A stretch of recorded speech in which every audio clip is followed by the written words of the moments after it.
आपल्याला डिस्टेन्सिंग मध्ये पाहायचंय. पहिल्यांदा आपल्याला पाहायचंय की डिस्टेन्सिंग मध्ये काय कॅल्क्युलेशनची गरज पडते.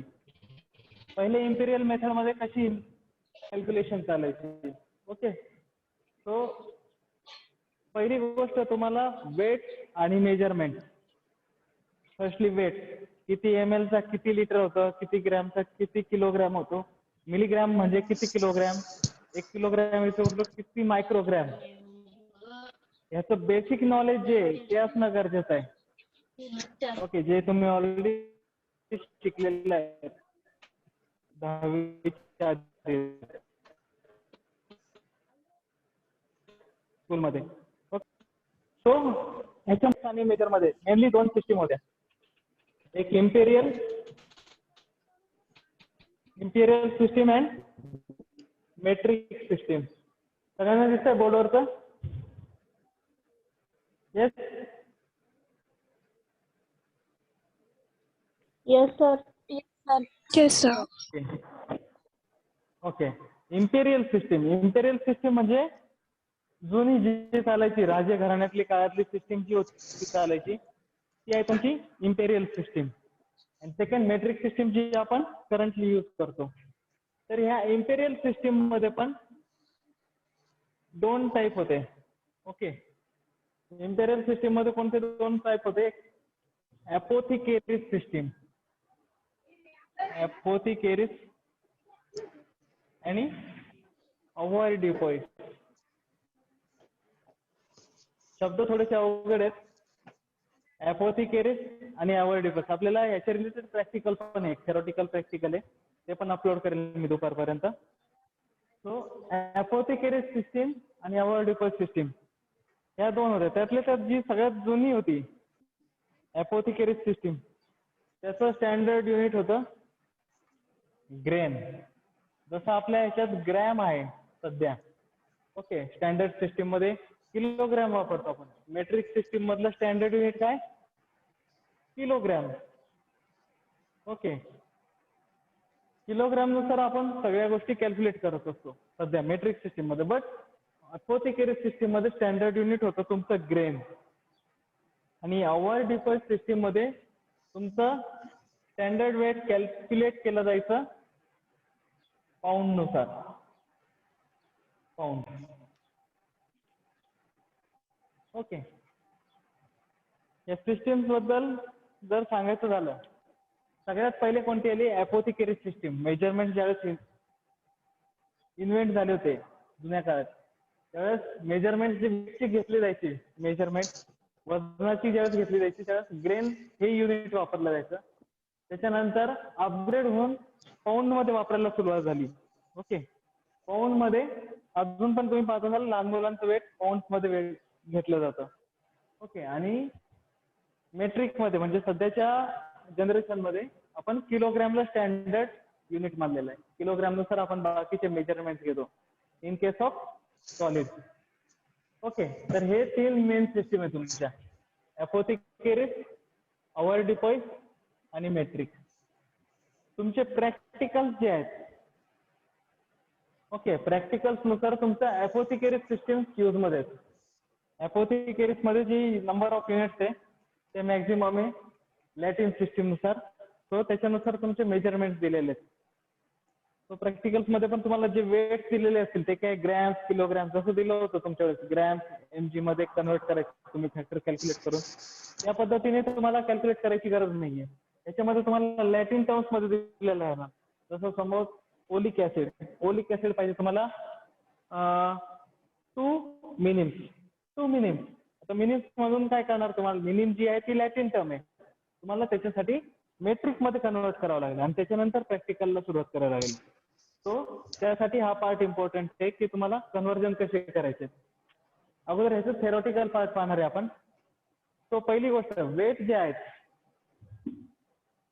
वेट म्हणजे काय असतो ऍक्च्युली? वजन म्हणजे काय तुमचं? डेफिनेशन नसेल माहिती तरी एक आयडिया वजनाची. तो वजन हे असं असतं की it is the gravitational force. Gravitational force आहे ऍक्टिंग ऑन युअर बॉडी. जी ग्रॅव्हिटेशनल फोर्स आहे न्यूट्रल राहते ती तुमच्या बॉडीवर जी ऍक्ट होती is directly proportional to your mass. Mass जो आहे त्या मास रिलेटेड जो तुमचा ग्रॅव्हिटेशनल फोर्स आहे जो ऍक्ट होतोय बॉडीवर तुमच्या त्याला म्हणतो आपण वेट. ओके. तर अवॉइड डिपाईस सिस्टीम जी आहे अवॉइड डिपाईस सिस्टीम याच्यामध्ये पण पाऊंडचं वेट दिलेलं आहे. पाऊंड त्याला सिम्बॉल मध्ये आपण LB असं सिम्बॉल आहे. जसं किलोग्रॅमला आपण kg लिहितो बरोबर तसं पाऊंडला LB मध्ये काउंट केलं जातं. हे युनिट आहे LB for pound. Okay. So 1 LB is equal to 16 OZ avoid.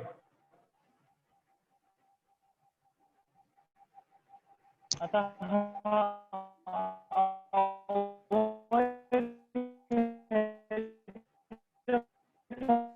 लावलेला सर आहे आवाज नाही येतोय सर. पण हा अवॉइड डिपाईस सर आवाज नाही. क्लिअर नाही येते का आवाज?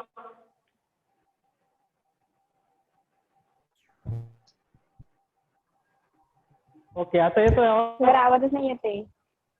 काहीच नाही. कट होतोय सर मला. एक सेकंड.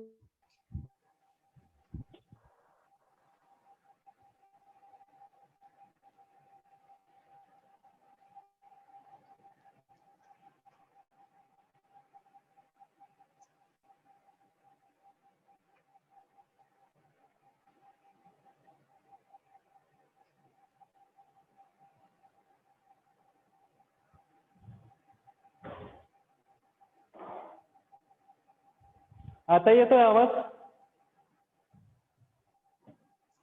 Yes, sir. येतोय सर. ओके ठीक आहे. तो सर आयशो ऍड होत नाही. आवाज येत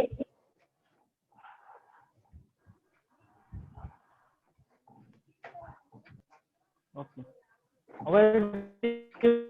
सिस्टीम मध्ये काय राहतं 1 पाऊंडचा इक्वल टू 16 ounce आणि grain 7000 grain.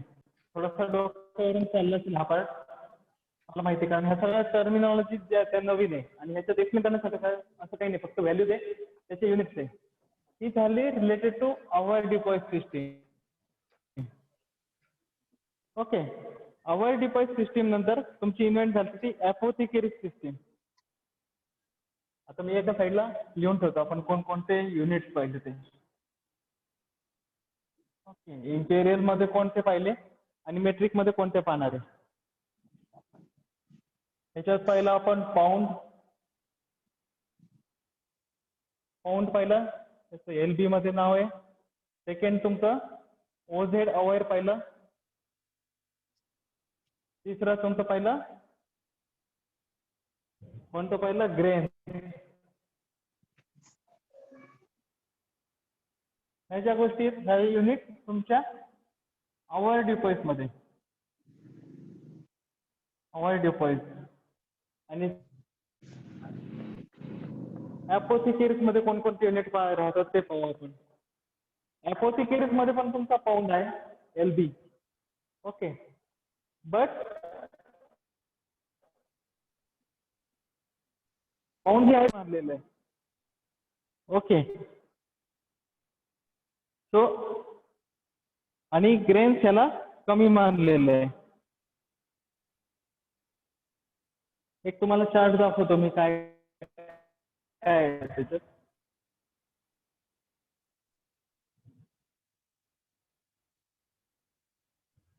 One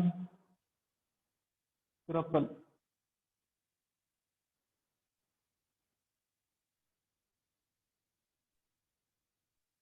is equal to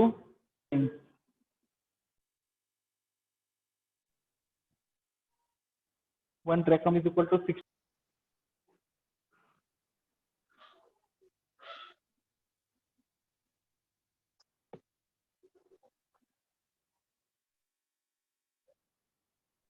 One ounce equal to 480 grains. 1 ounce is equal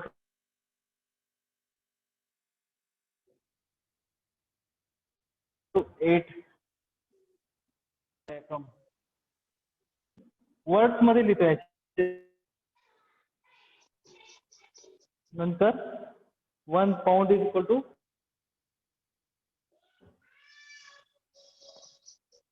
12 ounce. 12 ounce. याच्यामध्ये जे पाहिलं होतं ओझेड हा आउन्सचा प्रकार आहे. याच्यामध्ये 16 ounce पाहिले होते आपण 16 ounce इन आवर डिव्हाइस मध्ये. ही जी आहे तुमची ॲपोथिकेरिस सिस्टीम आहे. ह्याच्यामध्ये आपण 1 pound इज इक्वल टू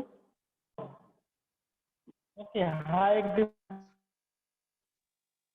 आहे. ह्याच्यामुळे बाकीचे कॅल्क्युलेशन कमी झालेले आहेत तुमच्या.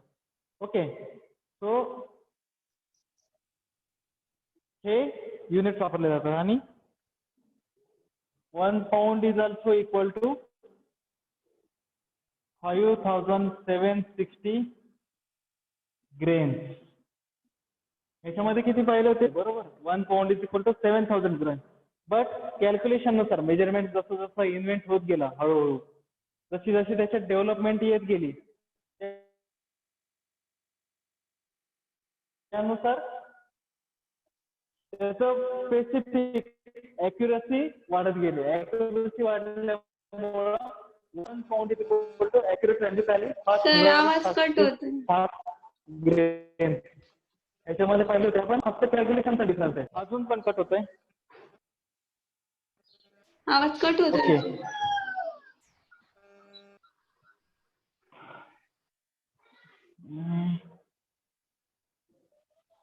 नेटवर्कचा प्रॉब्लेम आहे कॉलेजमध्ये आज. 1 मिनिट तरी जॉईन करा मला. एक 5 मिनिटाचा टाइम द्या. 5 मिनिटं तरी जॉईन